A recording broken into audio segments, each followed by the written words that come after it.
Hi, I'm Yulia, and this is Red Lines, the show where we eponymously cross some political talk boundaries and dive into very daring subjects.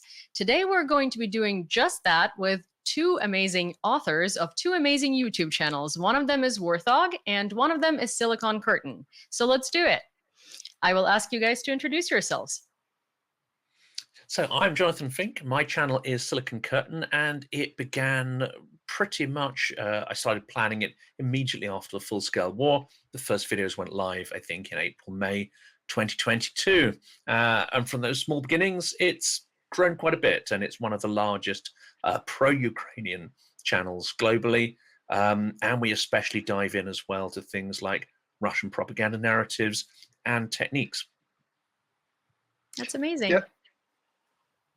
Yes, I'm Sead Rizvanovic. I'm the author and owner of the channel Warthog Defense. It's a military channel. It exists from 2016. At first, it was a channel about military technology, military history, military news. But after the full-scale invasion on Ukraine, it became mainly channel which is regarding the war in Ukraine.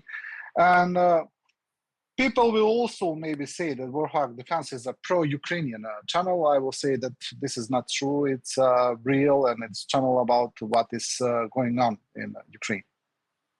I think, every single channel that sides with Ukraine based on data is called a pro-Ukrainian propaganda channel, so you're not alone in it. I'm sure that all of us have been called the same thing. So I wanted to talk today about, eponymously the name of the show, Red Line. Since we are revamping and introducing it, I think it's only fair that we start specifically with defining red lines and, I guess, all of our understandings, specifically Putin's red lines, and what they are, why we're so afraid of crossing them, and should we actually start crossing them? Because, I think his red lines and Russia's red lines have been the biggest topic of discussion all over, both in the news and on YouTube, on all social media in the past, especially a couple of weeks that Russia has been tremendously tormenting Ukraine with rains of missiles. So what do you think these red lines are, and how would you define them? Well, I'll jump in first. I mean, this could be a very lopsided conversation because there seem to be numerous red lines that are dreamt up by the Allies. Here, I think we're specifically talking about Washington and Berlin especially, and new ones seem to pop up all the time. And just as Ukraine, knocks them down and shows that the red lines are fictitious, new ones seem to be invented. On the other side, I'm racking my brains. I can't think of any red lines that we've laid down, except perhaps use of tactical nuclear missiles. That seems to be a fairly big red line on our end, and possibly a red line for China and India as well, who are eponymously, Russia's loose allies in the support for the war. But I don't know if we've articulated any red lines. Certainly publicly, it's difficult to think of any.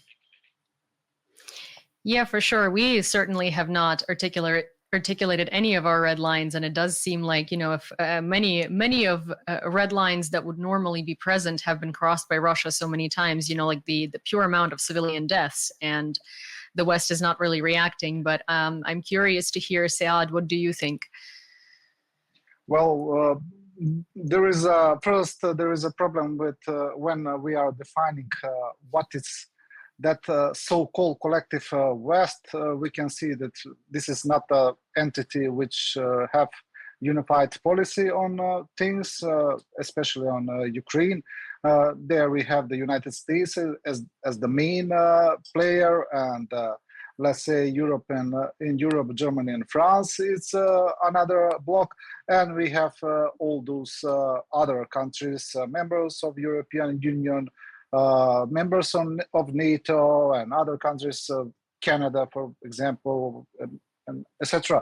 So this is the first problem, that we don't have unified policy. We have different policies from different countries. And as Jonathan said, I also think that the use of nuclear weapons is one of the things that I think this is not only defined by as a red line in Ukraine. This is defined by other safety and international protocols, which are defined a long time ago. And I think that this is one thing, but other things are very fluid, let's say.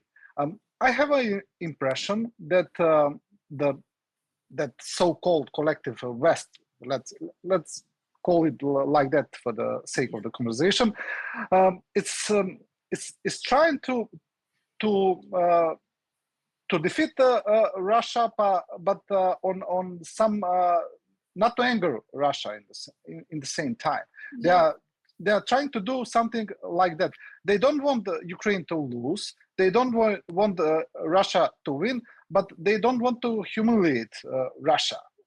I think they're trying to do something like that, and they are balancing between their policies all the time with that some I don't know, maybe imaginary cause. Yeah, it's actually Macron. He famously said, "Do not humiliate Putin because you don't want to see what comes out of it." Right? But we have humiliated Putin multiple times in the loose definition of humiliating him, and nothing really came out of it other than the reign of missile terror on Ukrainian cities, which is something that technically, if we take feelings aside, because I'm personally located in Kyiv, I'm Ukrainian, so a lot of this to me is very personal, but it's also my work, and I do political commentary, and for me, I'm very interested in geopolitics, and I try to look at it from both the perspective of a Ukrainian separately and the perspective of someone who's very interested in politics. So in my opinion, these sort of statements from the West, from any leaders in the West that have a lot of political pull, right?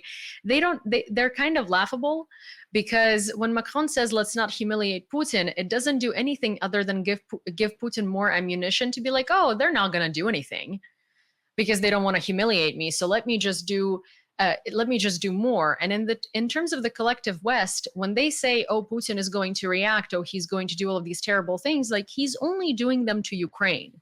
So in reality, the West, right, is not suffering from his wrath in any way.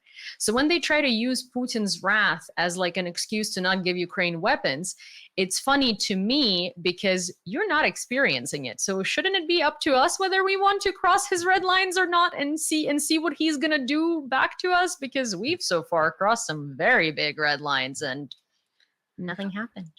Humiliation is an interesting concept, because for those who aren't sort of steeped in, Russian culture, they might think humiliation is a quality, and interpret it using our framework.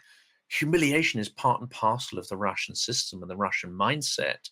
It's a vertical of power where literally everyone from the top down dumps on each other and torments each other and humiliates each other. It's a system built on the idea of humiliation. And to say that we don't want to humiliate Putin, well, Putin has decided that he's going to be humiliated from the early 2000s. And in 2007, he expressed that for the first time in the Munich Security Conference. And whereas that garnered quite a lot of attention, I don't think we took that seriously, because the other side of Russian humiliation is aggression. Humiliation is an excuse, both externally to protect aggression, but internally to justify that aggression for themselves. So I think we massively misunderstand that humiliation is a weapon in the Russian mindset. And if we worry about humiliating Putin, we are appeasing that aggression right out of the gate. We've been appeasing Putin, and this doesn't work. This triggers him, this emboldens him, and we've totally misunderstood the entire mindset. Yeah, well, Putin is a bully, right? It's like if we put it onto a shelf and try to explain it to, in the easiest of layman's terms, it's sort of like it's a clique in, there's Mean Girls in high school, right? And I think the best way to pop culture explain it is that if you continuously let the Mean Girls be Mean Girls, they're going to continue doing more and more damage. But if you ground them and if you show them that you don't care and these things don't threaten you, that's when they're confused and they stop bullying, because their entire their entire idea of power, of this perceived power, is like a power trip. It's they get off on your fear, and I think that it's the same type of situation here. And I can't believe that this is a reference I came up with, but desperate times call for desperate measures. And, lots of word on that. Words themselves are triggering to a bully like that. So we'll often answer Russian aggression diplomatically with words, within treaties, with, carrot and stick, or very little stick, a lot of carrot. And we will come back at him with words. That was naughty. You shouldn't have done that. Words simply trigger him to more aggression, in my view, at least. Yeah. Also, words really don't matter anything to him because his word doesn't matter. It's sort of like we all see the world within our own framework, right? He gives his word and then he doesn't stick to it. So why would anyone else's words matter to him? I saw a compilation of videos today from United 24, which was very interesting to me. And it was a compilation from 2013, 2014, 2019, and 2024. And the first one was, well, I mean, just because there is noise and talk about it doesn't mean we're going to invade Crimea. This information is garbage. It's just provocation. It's stupid. And then the next compilation is, well, just because we took Crimea doesn't mean we're going to go into other areas of Ukraine. This information is garbage. It's just speculation. It's rumors. It's stupid. Then the next one was, we're not trying to invade Ukraine with a full-scale invasion. This information is garbage.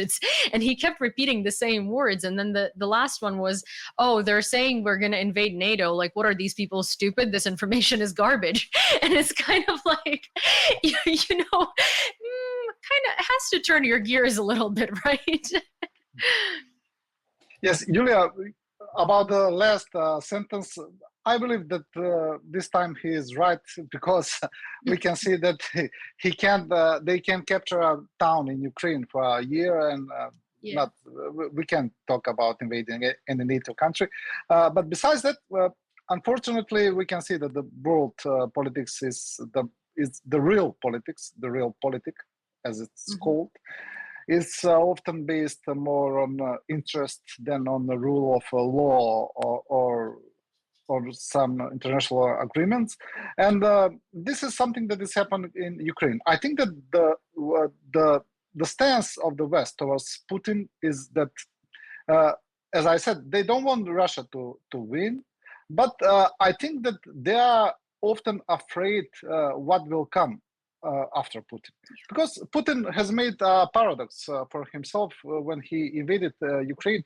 Now he is in situation that if he loses the war, he surely knows that he will be not just moved from power, but maybe something worse, as it's happened in Russia. Maybe he will be in prison or executed. So now he's not fighting for Russia to win. Now he's fighting for him. Putin is now paradoxically fighting for him, because he now don't have another exit from this, And the West, I think that is the same time is afraid what will come after Putin, because let's make the example with the Prigozhin march on Moscow. I think when Prigozhin was stopped, and until today we don't know why he stopped, because I don't believe that he was stopped about this Lukashenko proposal. Okay, I would guarantee it. I will give you guarantees. You will be safe. Come on, he's not that stupid. So we don't know why Prigozhin stopped. But as Putin was relieved when Prigozhin stopped, I think that at the same time the West was relieved when Prigozhin stopped, because it's one thing to have Putin on the as a head of the world biggest nuclear arsenal, and the other thing is to have some madman as Prigozhin to have the biggest nuclear arsenal in the world. And this is the paradox here, and this is the problem with the politics of the West towards Russia. Now they have to find him a solution. They have to find him a way out. I don't know what that solution would be, but they have to find him some exit. Uh, for him, I don't know. Not to say that the Russia is defeated, but he has to get out of Ukraine. That's for sure. Well, yeah, I mean, may I quickly, because I do, I will lose my train of thought otherwise, but I do agree with a lot of it. I will say that I don't think it's Putin fighting. I think at this point it's the whole Russia, right? Because when we think of, I will agree that the West doesn't know what they want and they don't know how to stop it and they don't know what to expect. It's kind of the same as, everyone wanted to defeat Nazi Germany, but no one really knew what is going to happen when Hitler is no longer in power, what the world is going to look like. Everyone wanted the Soviet Union to cease to exist because they didn't like communism, but they didn't know what is going to happen when it happens because, it's a huge political power in the world that's collapsing. And I think here we're seeing the same thing where the West sort of wants to defeat Russia and they want Russia to stop existing, but they don't know what the world is going to look like if it does. I don't think Russia I don't think that Russia is just Putin fighting for this war. It's sort of like we have this mistaken belief because he's kind of like the image of this war, and it's kind of like Trump is the image of MAGA, but MAGA at this point goes so far beyond Trump and so far beyond what he wants in his presidency, right? I think that the problem with Russia is that the Russian Empire never really collapsed. It lost some territory and got renamed into Soviet Union, and then it happened again. It lost some territory and got renamed into modern Russia. But I think that the Russians have this cult of dominating the world at this point, and they do firmly believe that they're better than everyone. And it doesn't matter if Putin is in power or Putin is not in power, if he dies or if he's overthrown, or which is never going to happen. But if anything happens to him, the apparatus with these ideas of superiority is still going to be there.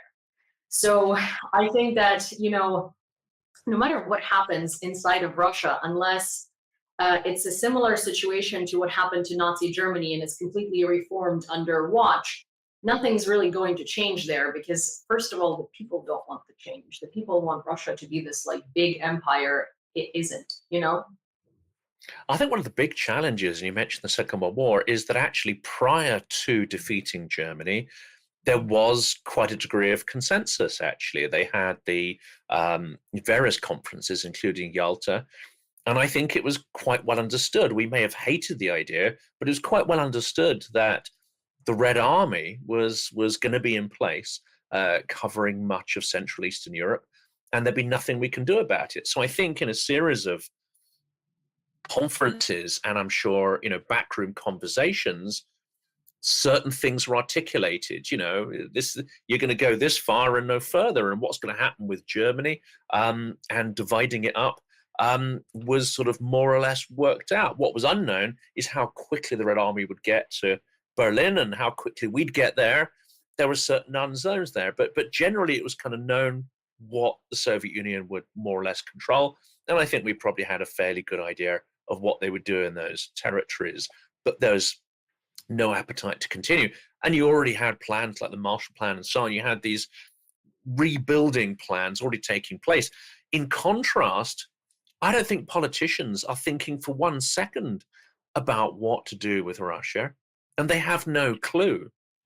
And I use this example for people because I think it's quite difficult for people to picture what Russia is as an entity. It's as if the SS had survived the war and controlled a territory the size of Africa or more, which should be a patchwork of a multitude of nations and nationalities. But it's not. It's a single monolithic territory controlled by an intelligence service which is as nasty and amoral and vicious and brutal as the SS. Well, there's no plan to deal with that, and that includes the Russian opposition. None of them really have a plan that explains how they're going to deal with that. Well, I would even say the Russian opposition really isn't opposition. Like they don't oppose the core issues with Russia. They oppose Putin because they want to be in his place. Today, Yulia Navalnaya, which is late Navalny's wife, wrote on Twitter something along the lines of, "Oh, they want to destroy Russia and have it fall apart into different parts of these supposed made-up nationalities that don't exist." Because then if there are all of these made-up nationalities in Russia, then why do we all share the same heritage? And to me, it was so funny because how can you call yourself the Russian opposition if you really don't oppose the imperial nationalistic ideas of Russia? You just oppose the ruler. Because what do you, I really wanted to tweet out something along the lines of the nationalities with the same heritage and put down Chuvash, Dagestani, Yakuts, all of the natives of the lands that Russia has like usurped under itself and show same culture, because all of these people used to have their own languages, they used to have their own culture, they used to have their own traditions, but that was just wiped out in a similar fashion that Russia is trying to do to Ukraine now. But fortunately, we have the backing of the West to some extent, and we are also a much larger territory and nation than the tiny, small little nations that Russia had just put under the umbrella of Russia. It's like Ukraine being, Mala Russia. It's just, it's a fantasy, and of course, it's an obscenity as well, given the history of imperial conquest, subjugation, genocide, deportations that have taken place. I think there are some Russian oppositionists, and I'm not going to say their plan is any better, but they have at least some recognition of some of these issues. Kasparov, Khodorkovsky, and a few others at least recognize there is a problem with nationalities. I'm not saying that the solution is necessarily a good one and that everything they say is good, but Navalny that's just off the scale. It really is. It's very off the mark. I mean, to be honest, all of the support of the West of Navalny's as a family in general kind of drove me crazy, because I think what we are seeing is that Western politicians and most of the Western people sort of fundamentally misunderstand Russia. And we're seeing that by, Warthog Defense said that it's impossible for Russia to invade NATO countries because of its army. But Russia wasn't even trying to invade NATO with its army. It invaded Western nations with politics, with journalists, with academia. So it invaded all of these countries from a very different angle, and they're very good at that. And I think we fundamentally misunderstood that because we weren't even looking at it. It's like the Soviet Union fell apart, the KGB fell apart, and everyone just kind of slept on it. And now we're looking back at it, and it's like, when Navalny kind of came out as the only character, the only savior of Russia, and the entirety of Western politicians just backed him up and were standing firm behind him, we weren't looking at the fact that the man is a white nationalist. And when that came out, everyone was so quick to be like, well, that was 10 years ago. I mean, can you imagine a politician in the West running against like a dictatorship or just running for office and having a background of marching in Nazi marches and people being like, well, I mean, that was 10 years ago. He's a whole different person. It's crazy to me. Arestovich did the same. So there's lots of, let's say, dodgy characters who've done that. They won't even bring him up. There's an interesting, and I'd love to chuck this over to you. It's perhaps not accidental that Navalny's team are I won't say the sort of anointed opposition, but you know what I mean. As you say, they're embraced by the US political establishment, and they're given a lot of oxygen. If you go back to the Chicken Kiev speech of George Bush, there's been a consistent feature of US policy, which is to preserve the Soviet Union, preserve Russia, to not let it collapse and fall apart. So actually, it may be natural that they choose much more of a liberal imperialist, because that follows that same policy of preventing the collapse of Russia. Whereas Ponomarev, maybe even Kasparov, Khodorkovsky are going to go for slightly more radical solutions to this. Now, they're also Jewish, so of course they're never going to be voted in by a Russian public where anti-Semitism is absolutely deeply ingrained. But the US, my assertion, is going to go for stability, irrespective of the optics of them being, new style Russian imperialists. It's also I see. Maybe Warthog has something to say. Yes, one of the problem with Russia's, we are talking about this Russian mentality, and I hate to use generalization when we are talking about nation, about people, because not everyone is the same. But this is obvious. Russian people never lived in, not in democracy, but the Russian people never lived in freedom. They were never free in their history, and this is a huge problem. Is the bigger problem that we understand, I think, and this is the case. Let's say with China, also with North Korea, with Vietnam. I don't know, but this is the biggest country in the world with its territory. Let's say with its position, and we talk about this later, with the biggest nuclear arsenal in the world, and they don't know to live differently than this. And this is a huge problem. Just look at the countries that Russia invaded in the last 20 years. So we are talking about Georgia. We are talking about the war destabilization of the Armenia, when Russia, they are part of the collective treaty with Russia, and Russia didn't move a finger to help them in their war with Azerbaijan, and the invasion of Ukraine. What is the common thing of Ukraine, Armenia, and Georgia? They are the only democratic countries in this region. Simply, Putin hates democracy and the services around him. He hates democracy, he hates freedom, and this is the country that he is trying to eliminate, simply because, and he is supporting only autocracy, only dictatorship around him, and this is huge problem because the Russian people don't know to live in another way, and this is sad, but this is reality. They had some so-called democracy after the 90s and after the dissolution of the Soviet Union, that part with Gorbachev, Yeltsin. But this is the most difficult decade for Russia, economically, politically. They have some form of I don't know, dysfunctional state. They had a huge crime wave then. And when you are talking them about democracy, this is democracy for them. And this is one of the aspects that the West is dealing with Russia when we are talking what after Putin. It's easier for them just to say, okay, this is your new king. He will rule you from now, then to give them freedom, you know. I don't know that they will not know what to do with it. Well, it's also, I think, sort of this idea, right, that so I consistently, and I say this all the time, I interchangeably use we as Ukrainians and we as Western, as the West, because I was born and raised in Ukraine, and then I've lived in the United States for 13 years since I was like 16, 14 years actually. So I'm kind of like, in between both worlds, and I consider myself both in a way.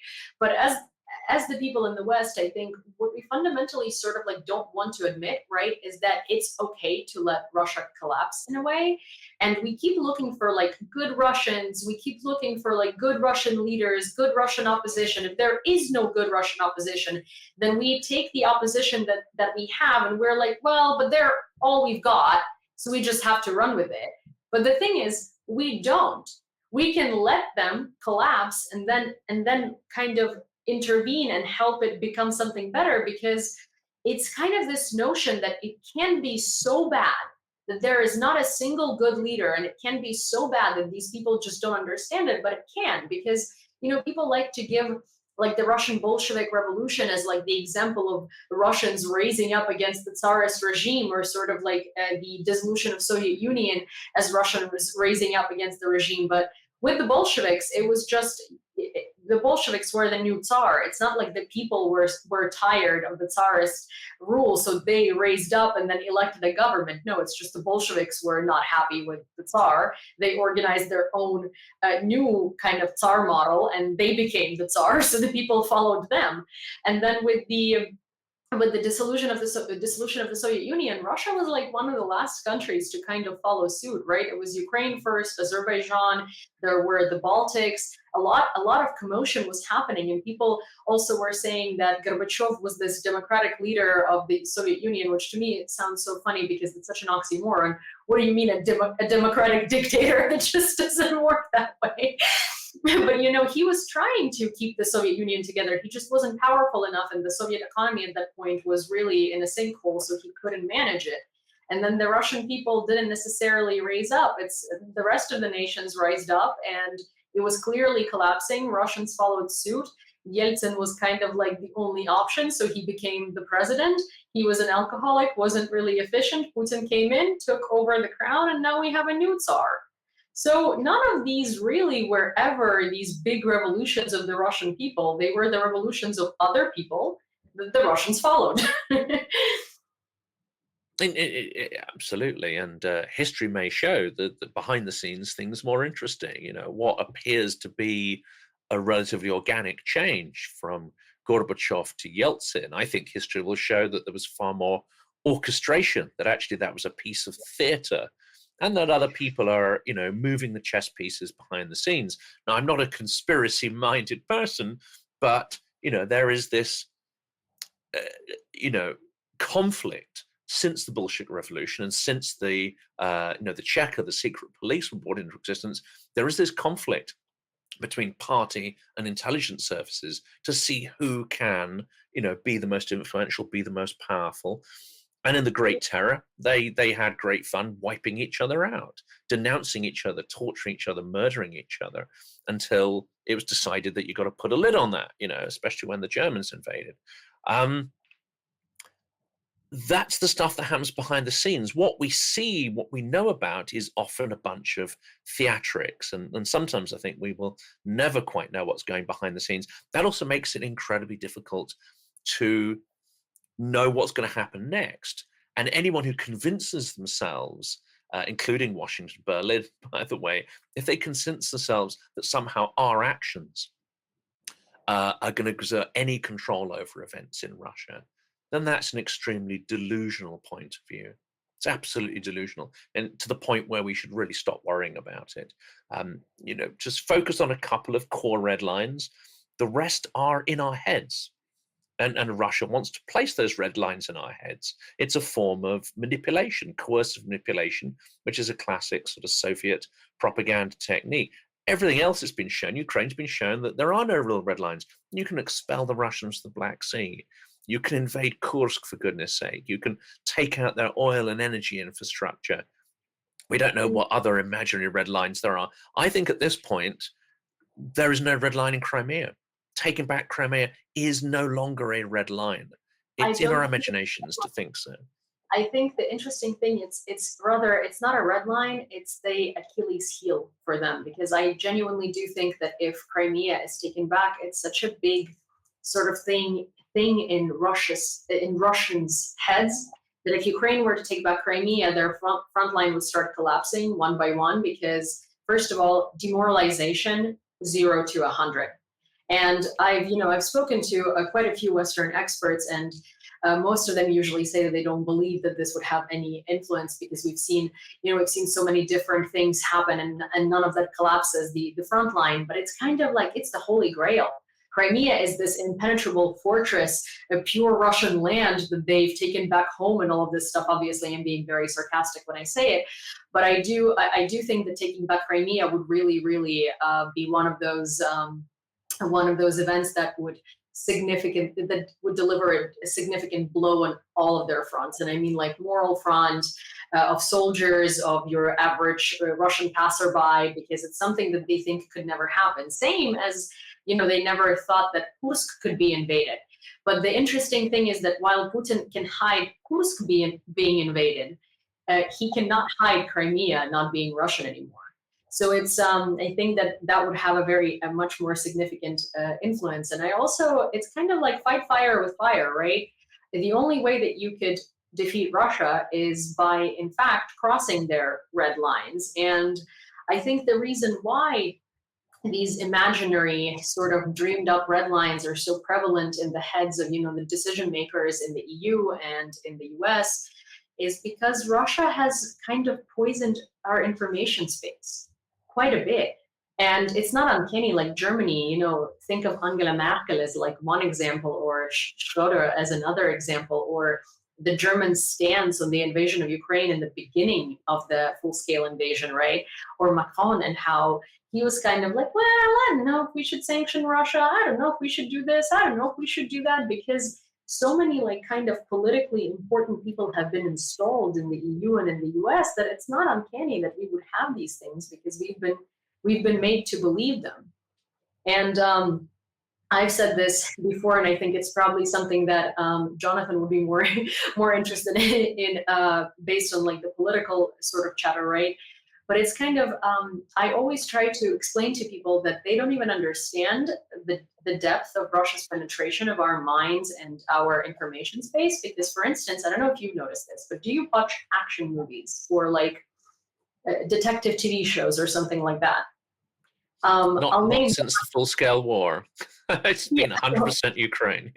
yeah, I haven't either. But you know, since I've lived in the U.S. since I was 16, right? That's kind of like that age where you're very much into pop culture. So there is this TV show that I think everyone has heard of, and it's like SVU or like CSI, right? They're very big TV shows, and there is always a Russian mob character. Okay, there is always like a prostitute that's found somewhere. She has a barcode, and now we're on a manhunt for the Russian mafia that trafficked her, right? Always Russian mafia. Since 2014, suddenly we have Ukrainian mafia that, you know, all of these prostitutes, they're no longer Russian, they're Ukrainian. All of the mafia is no longer Russian, they're Ukrainian. The big mafia that the US is scared of is Russian. The small mafia that just, you know, traffics women and beats up their wives and all this stuff, Ukrainian. And you would think, like, where did that change come from, right? But that change comes directly from Russia investing money into creating that perception. The big elite upscale mafia that we're scared of, Russian mafia. Your everyday human trafficker, Ukrainian. And we imagine all sorts of things. We project our framework and our mindset onto Russia. And one of those, of course, is Kursk. If Zelensky had gone to Jake Sullivan before the incursion of Kursk and go, Jake, I know you objected to us hitting the oil things, and I know you objected us to hitting, you know, the air defense in Crimea. Yeah, I know you object to everything, but look, this is what we're going to do. We're going to invade Russia. Like, are you cool with that? He would have soiled the bed, quite literally. Yeah. Here's the thing, though. Russia does not care about Kursk. It does not care about the people there. You know, it's not Moscow. It's far away from Moscow. It could be a different country as far as they're concerned, as long as it doesn't affect their living, where they get their money from, their property, etc. There's no nation there. There's no citizenry. Literally, people in Moscow couldn't give an absolute damn for those people there. So that's one small miscalculation, perhaps, in the Ukrainian plans. You thought, you know, they're really going to care about this. Seems that they really don't. And that raises the idea of, well, where are those red lines? Is the red line on the Moscow ring road? Where actually is that red line? Is it the walls of the Kremlin? At this point, it's difficult to know. It is difficult to know. I don't think, though, that Ukraine thought Russia would care a lot about Kursk. Like, I think we knew that they wouldn't care about the people there and all the people that wanted to leave left, right, as everything started happening, right? Like, most of the people that were left in Kursk by the time the Ukrainian military made it there are similar people to those that were left in Donetsk and Luhansk, right? Like, the people that couldn't leave for one reason or the other. And you can even see it, and it's like, you know, it's a very elitist sort of thing to say, but when you if you speak the language and you watch the people who give interviews, you can tell the type of person this is. It's usually like alcoholics, or, you know, like older people that can barely move around, or, you know, just people with very little means to sort of change something. So it's unfortunate, but they stayed there. That they'll be happy with anyone coming there, as long as, like, you know, they're safe and it's okay. They don't care. Like, okay, Ukrainian military took over, fine. We're Ukrainian now. We love it. Like, give us the alphabet. Like, what do we do? So it's sort of that type of crowd, right? But Russia in general, I think the incursion of Kursk was not meant for Russia to care. I think it was meant to show the West that red lines are not there, because Putin said that one of his hugest nuclear red lines was, you know, any sort of threat to Russia's existence. But at this point, he was supposed to enact the martial law, because in Russian constitution, it literally says that if an incursion like that occurs, there has to be a martial law. There is a series of protocols, and it's illegal and unlawful to not enact it. So at this point, Putin is a threat to Russia's very existence more than anyone else is, you know? Now, yes, Putin is a threat to Russian existence. We have concluded that because of the because of his failed invasion of Ukraine. Now he's the biggest threat. Look, we have talked, I can see that several times in this conversation about Russian propaganda, and I think that this is a huge problem for the West. And the West that is not acting, that is not stepping up its efforts to curb this propaganda, it's a big problem. It's simply eroding Western societies. I can see that. Even if my country, in my region, you will be surprised how many people will say that Zelensky started the war. Simply, they are saying, "Oh yes, he started the war, and look what." Where is Ukraine now? But stop, people! This is something that happened 2.5 years ago. It's not ancient history, you know. It's very simple. Russia enters Ukraine with 150,000 soldiers in 2022. This is something that happened 2 years ago. It's very simple. You don't have to interpret that. You know, no. Zelensky started the war. You know, the West started the war. The U.S. started the war. But how? They don't have exact explanation. But this is the result of that malignant Russian propaganda. And West have to step up against this propaganda, or I'm afraid it will be doomed on the long term. And we can see what is happening, especially in Europe, but not in Europe, in the USA with Donald Trump. In Europe, we can see the rise of AfD in Germany. We can see the rise of Marine Le Pen in France. We can see what is happening in the most powerful European countries, you know? And this is all the result of this propaganda, you know. And the West, or the media in the West, can never succeed to explain simple terms to the public. And I think that this have to be explained aggressively. Let's say, for example, the main Russian argument, the expansion of NATO, you know. And this is the main argument for the invasion of Ukraine. Ukraine will join NATO. They feel threatened by NATO. And no one is talking about very simple thing: the right of the countries to choose their path. Does the sovereign countries like Poland, Czech, Slovakia, Baltic countries, Balkan countries, Central European countries, do they not have a right to choose their path? This is the very simple argument that have to be explained to all the people in the world. It's not expansion of NATO. It's the countries that are choosing where they want to be and where they're going to live.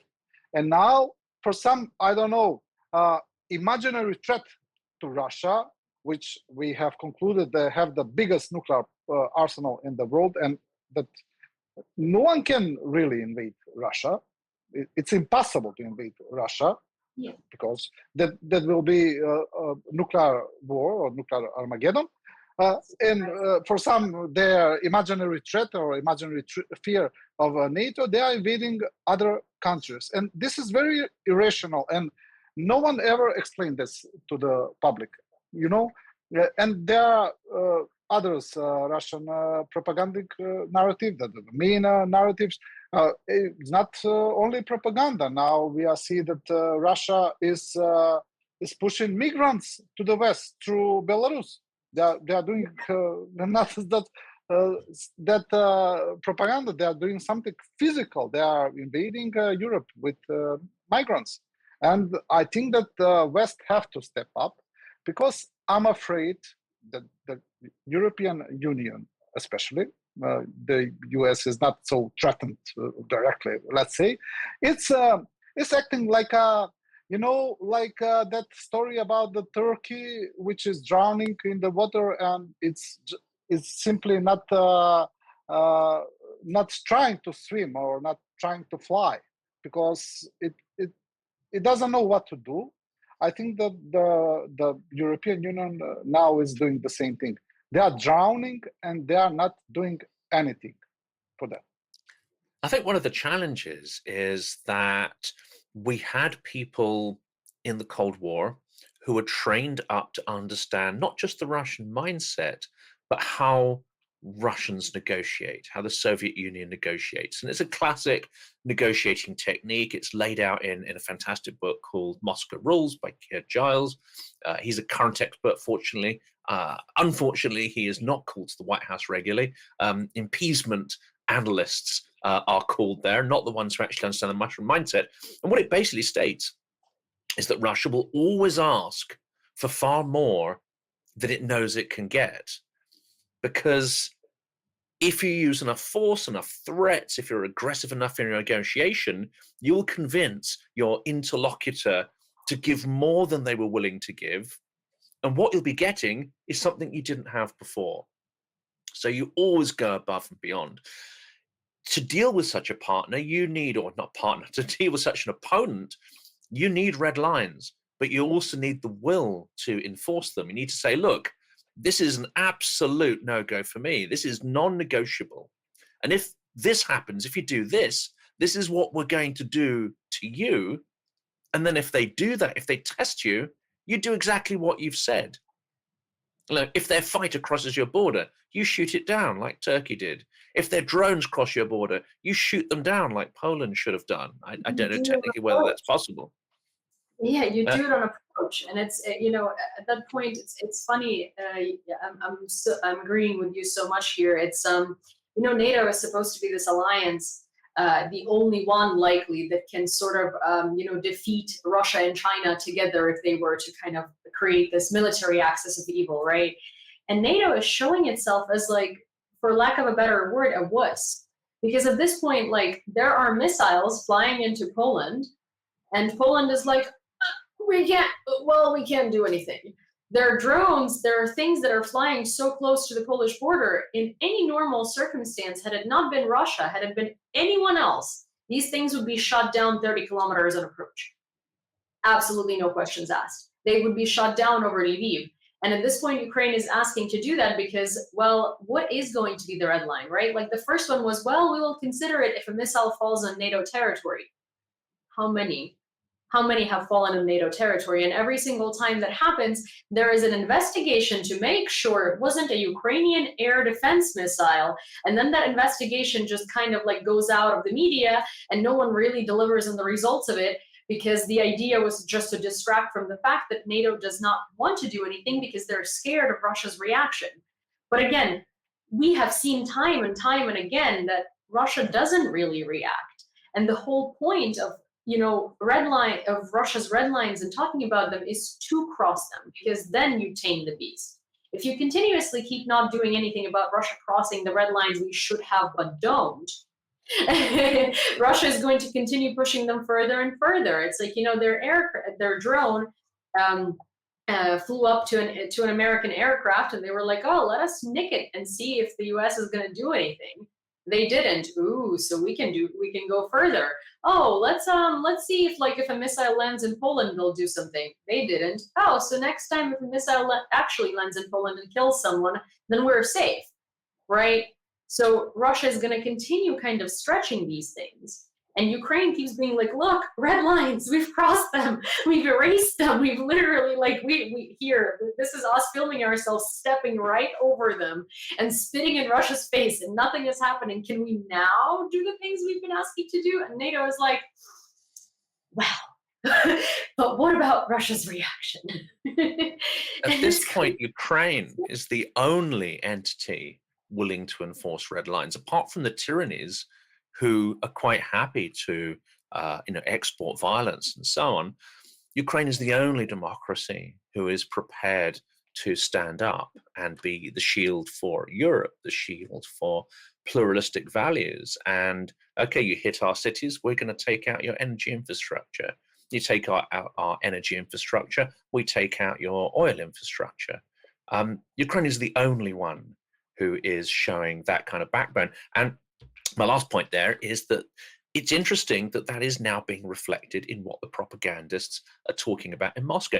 Up until now, they've sought to deny Ukraine's agency. Every time Ukraine's done something, such as drive their fleet out of the Black Sea, they're like, well, of course, they're just a proxy of America. They never directly acknowledge any kind of, I would say, fear of Ukraine. Kursk has changed that because it's clear the Americans have nothing to do with it. And it's the first time I've seen propagandists refer to Ukraine as being clever, cunning, capable, and an adversary to be feared. Well, that's the only way to deal with Muscovy. Yeah, because also it's very evident that the U.S. did not authorize it, unlike everything Yes, else. yes, but to be fair, they said that the UK is behind that. That Great Britain is behind the Kursk operation. Some of the Russian propagandists, and yes, Ukraine is doing something remarkable. I think that it's Ukraine is freeing West of its fear of Russia. Mhm. Ukraine has shown to the West that Russia can be defeated. It's a myth that Russia can't be defeated, that Russia can lose a war, and Ukraine is showing to the world that it can be done. It can be done, and only you have to have a means and tools to do it. You have to have a will to do it, and they are showing that it's possible. It's very possible. It's possible. It's happening right now. You just have to have the proper tools to do it, and that's it. Exactly. It's, and I think that everyone who's watched any of my shows before knows that I always make it a point to say it's like the West has no clue how to defeat Russia. Ukraine has a roadmap, but Ukraine doesn't have the tools to do it. The West does. And the West is consistently blocking us from being able to enforce it by not giving us the tools. And it's kind of like let's combine these. You have the means to do it. We have the knowledge to do it. We just need to, like, magnets. Put it together, make it work. But I do want to say I just received notification living in Kyiv that my electricity is going to go out in about 15 to 20 minutes. So, which is lovely. So I would say that we probably should, and we are running up on an hour, so I think we've had a really good discussion. And I think that it would be very good to sort of summarize everything that we've said today. And because we started, I kind of want to circle back to the fact that we started with Russia's red lines and the fact that, the West honors them so much, does not enforce their own red lines. And I guess the question for today was, should we cross Russia's red lines, and what will that do? So I will ask both of you to answer that question. The answer is absolutely yes. That doesn't mean do everything. That doesn't mean, take out the entire Kremlin and start hitting kindergartens in the Moscow suburbs. That's just not helpful tactically or strategically. But, yes, but impose imaginary red lines around Russian airfields anywhere that contributes to the Russian war economy, anything that contributes to the army, anything that has a role in logistics, factories, etc., that create bombs, rockets, etc., any launch sites, all of it should be fair game. Anything that is involved in the killing of Ukrainians and destruction of Ukrainian cities, there should be no red lines around any of it.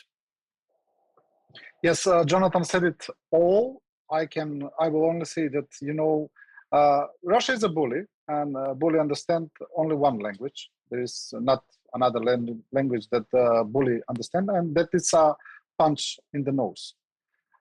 Other thing is that I will say that I hope that we will do a show next year, maybe, and then we will talk. What will Russia now do when Ukraine has invaded Crimea? Now that Crimea is Ukrainian, what is the Russian next step? Yulia? Well, I hope at that point, we will be talking about how various different Russian republics are finally gaining courage to define themselves and reformat. I mean, a girl can dream.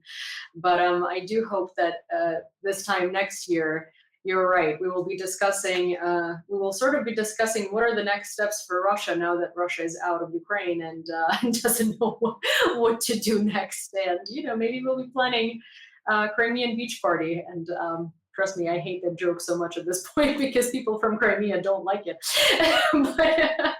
but I really do hope that that's going to be the case. And thank you so much for sharing your ideas and sharing your knowledge and talking to me for this past hour and I don't know, summarizing kind of what's been happening and giving a better understanding to everyone who's watching of what we are, I guess, doing right and what we're doing wrong and what we could be doing better.